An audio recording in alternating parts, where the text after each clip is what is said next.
এই হাদিস কি সহি? যে বয়স্ক ব্যক্তি গান শুনবে সে বুড়া শুকর, যে তরুণ গান শুনবে সে শুকর?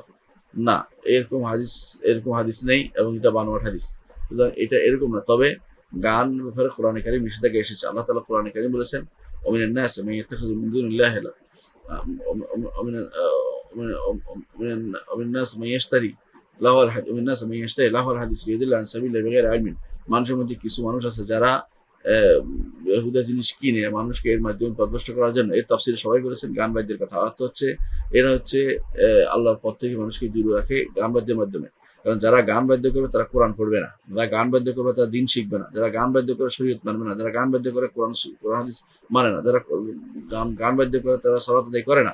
এর অর্থ হচ্ছে গান বাদ্যের সাথে কোরআন এবং হাদিসের এবং আল্লাহ দ্বীনের সাথে একটা কন্ট্রাডিক্টরি আছে। সুতরাং কোনো ব্যক্তি যেন গান না শোনে। গান শোনা নিষেধ, রাসূলুল্লাহ সাল্লাল্লাহু আলাইহি ওয়াসাল্লাম গান শুনতে নিষেধ করেছেন বিভিন্ন হাদিসে। সুতরাং গান শোনা যাবে না।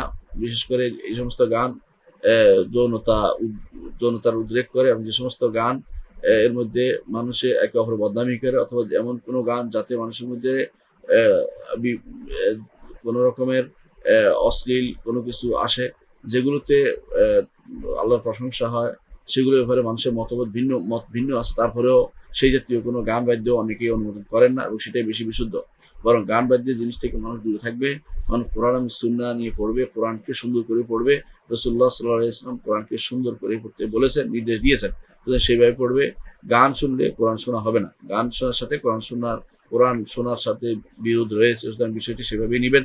আর যে হাদিস আপনি বলেছেন সেটা সহিহ হাদিস নয়।